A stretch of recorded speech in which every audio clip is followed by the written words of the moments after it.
Hello, hello, beautiful peoples! Hi guys! It's Monday, kaya tayo naka-red. Kasi dapat nagsusuot ng pula. On the first day of the week para maswerte. Naka-headset pala ako. Hindi ko natanggal. So, it's very sunny today. And ayan, nakikita talaga yung pagmumukha ko without filter. So, ayan yung aking impurities. So, dito tayo sa garden. At iikot tayo dito, ha? Okay. Mainit. Para ako matutunaw. Tunatulog mo yan, taba? Yun. Dagdagan natin ito. Pabutin natin 2 minutes. A day in my life. Ganun. So, mamaya, mag-water ako ng plants kasi mag-dry up na yung aking mga plant babies. Ayan, diba? Nakikita yung aking chakames. Iba yung glow ko kagabi. Sa glow ko ngayon.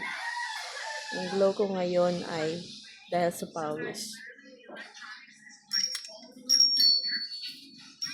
So, ayan. Dito tayo sa aking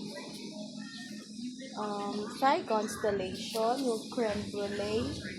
Hindi siya nagbigay ng magandang variation. Yung aking Aurea, medyo palaki na siya. Yung albo ko, hindi napapagod. Full moon. So, these are the remaining rare plants na dito sa akin.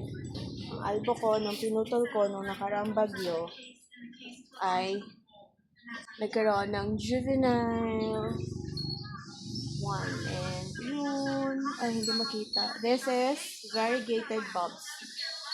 So, yung variegation niya, hindi siya masyadong naaninag. Pag new leaf, yan. Pag tumagal na, nawawala na. Hindi na masyadong naaninag yung kanyang variegation. So, that's all muna guys. Masakit sa mata yung init ng araw. So, that's all muna guys. Join me again on my next video. Wala lang. Magko-comply lang tayo sa requirements. Kasi pababa ng pababa. So, kahit pababa ng pababa, I will keep on showing and keep on posting just like before kahit wala pa yung earnings. And very consistent. So, kailangan natin panatilihin yan. So, thank you for watching. Enjoy the rest of the day. And as always, from my little world to yours, love, love, love.